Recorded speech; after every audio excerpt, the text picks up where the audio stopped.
বিএনপির ভারপ্রাপ্ত চেয়ারম্যান তারেক রহমান দেশে ফিরছেন, কিন্তু কবে? এ নিয়ে দলটির নেতাকর্মীদের মধ্যে যেমন প্রবল আগ্রহ, তেমনি অন্যান্য রাজনৈতিক দলের মাঝেও গুঞ্জন রয়েছে ফেব্রুয়ারির প্রথমার্ধে তারেক রহমান দেশে ফিরতে পারেন। দেশে ফিরে প্রথমে মায়ের সাথে গুলশানের বাসভবন ফিরোজায় ওঠার কথা রয়েছে তার, কিন্তু সেখান থেকে রাজনৈতিক কর্মকাণ্ড পরিচালনা করা সম্ভব হবে না বলে তার জন্য পৃথক বাসা খোঁজ করা হচ্ছে বলে দলটির একাধিক সূত্র জানিয়েছে।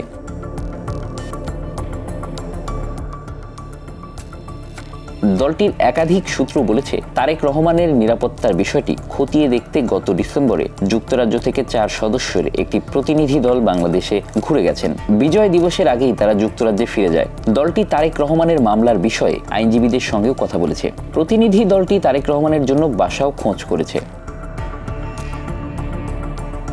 যুক্তরাজ্য থেকে আসা প্রতিনিধি দলটি দেশে অবস্থানকালে ফিরোজার আশপাশে বেশ কয়েকটি বাসা দেখেছে, যদিও এসব বিষয়ে প্রকাশ্যে কথা বলতে রাজি হননি কেউ। তারেক ঘনিষ্ঠ সূত্র বলছে, ফেব্রুয়ারির প্রথমার্ধে দেশে ফিরতে পারেন বলে দলের মধ্যে গুঞ্জন রয়েছে। তার বিরুদ্ধে চলমান মামলাগুলো আইনি মোকাবিলার পাশাপাশি নিরাপত্তা পরিস্থিতি পর্যবেক্ষণ সহ সার্বিক প্রস্তুতি জোরে সোরে চলছে। তারেক রহমান 2008 সালে লন্ডনে চলে যাওয়ার পর আওয়ামী লীগের সময়ে তার অনুপস্থিতিতে 5 মামলায় তার সাজা হয়।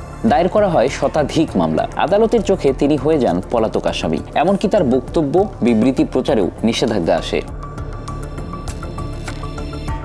এর মধ্যে পাসপোর্টের মেয়াদ ফুরিয়ে যাওয়ায় তারেককে যুক্তরাজ্যে রাজনৈতিক আশ্রয় নিতে হয়। ছোট ভাই আরাফাত রহমান কোকোর মৃত্যু আর মায়ের কারাগারে যাওয়ার মতো দুঃসময়েও তার দেশে ফেরা হয়নি।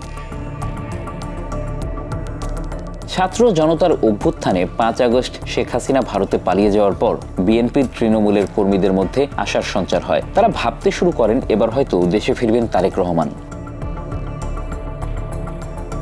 নেতারাও বলা শুরু করেন শিগগিরই তারেক দেশে ফিরবেন বীরের বেশে, কিন্তু সেই আলোচনাও পরে থিতিয়ে যায়। এরপর নেতারা বলতে শুরু করেন মামলা মোকদ্দমা প্রত্যাহার করার পর দেশে ফিরবেন তাদের ভারপ্রাপ্ত চেয়ারম্যান। বিএনপির অনেক নেতা মনে করেন অন্তর্বর্তী সরকার ক্ষমতায় থাকলেও রাজনৈতিক পরিস্থিতি এখনও পুরোপুরি স্বাভাবিক হয়নি। নানা ধরনের ষড়যন্ত্র অব্যাহত রয়েছে, তাই দেশে ফেরার আগে পরিস্থিতি পর্যবেক্ষণ করা হচ্ছে। Bangla affairs news desk.